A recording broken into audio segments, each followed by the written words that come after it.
السلام عليكم ورحمة الله وبركاته. أهلا وسهلا فيكم من قناة فورماجو. أغلبنا بيسمع عن جبنة البارميزان، بس ما بنعرف وين بتتصنع وكيف بتتصنع وشو الطرق الشائعة لاستخدامها وفوائدها. اليوم ومن خلال هذا الفيديو رح نجاوب على كل هاي الأسئلة، خليكم معنا.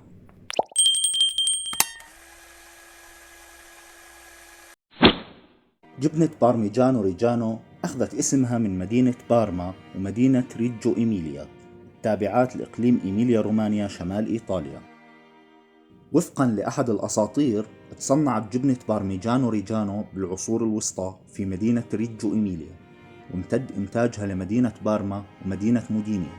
وبتبين الوثائق التاريخية في القرنين الثالث عشر والرابع عشر إنها كانت تشبه تماما الجبنة اللي بيتم إنتاجها في أيامنا الحالية، واللي بيرجح إنه أصولها بترجع للعهد القديم.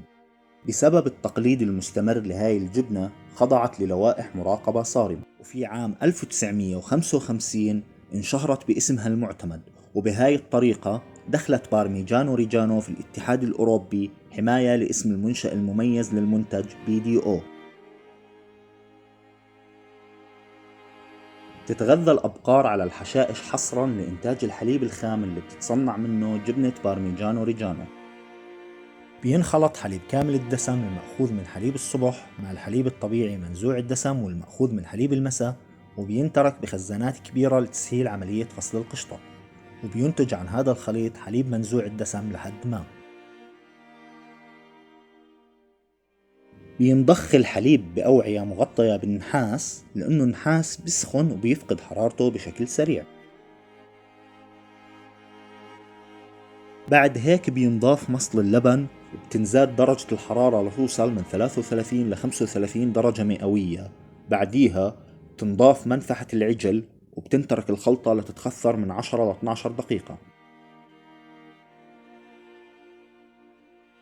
بعد ما تتخثر الخلطة بيتقسم الناتج المتخثر بطريقة ميكانيكية لقطع صغيرة تقريبا بحجم حبات الأرز، وبترفع درجة الحرارة لحد 55 درجة مئوية. بينترك الناتج المتخثر لحد ما يتصافى من 45 ل 60 دقيقة.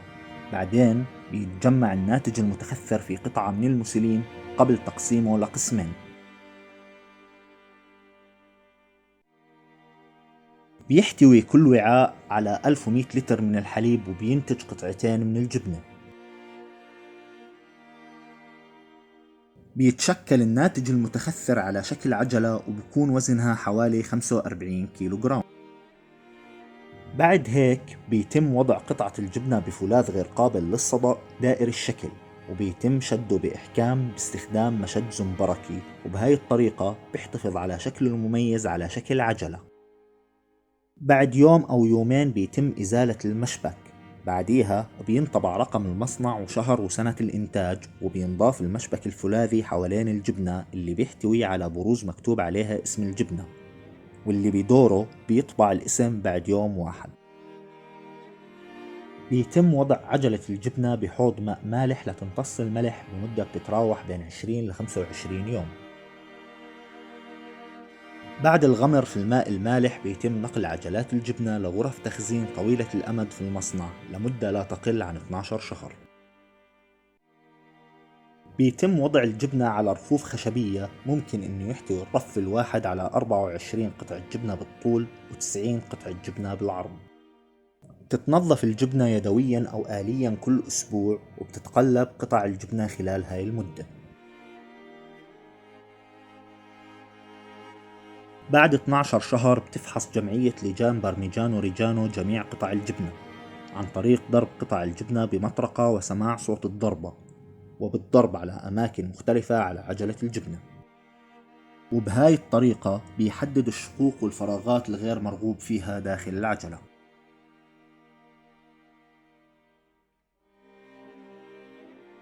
بيتم تسخين العجلة اللي اجتازت الاختبار لوضع العلامة التجارية على القشرة مع شعار الجمعية.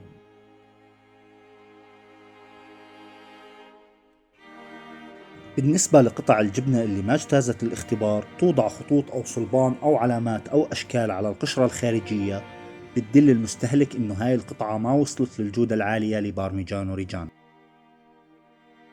بتتعتق جبنة بارميجانو ريجانو لمدة عامين على الأقل، وبتختلف خصائص الجبنة ومذاقها حسب اختلاف فترة التعتيق، وبيوصل وزن عجل البارميجانو ريجانو ل 38 كيلوغرام. تستخدم جبنة بارميجانو ريجانو بالعديد من الأكلات الإيطالية مثل الريزوتو والباستا والبيتزا والسلطات مثل سلطة السيزر وسلطة الروكا، وممكن تقطيع الأجزاء الصلبة منها وإضافتها للشوربات.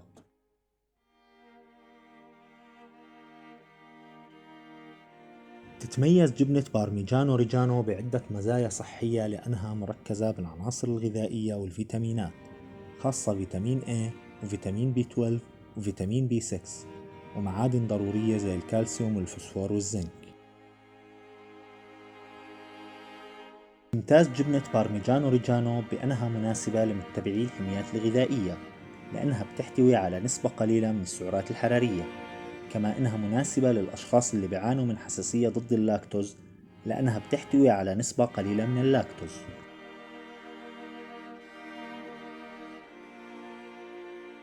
بتمنى تكونوا استمتعتوا بفيديو اليوم، ما تنسوا تشوفوا الوصف وتستنوا فيديو الأسبوع الجاي وبنفس الموعد.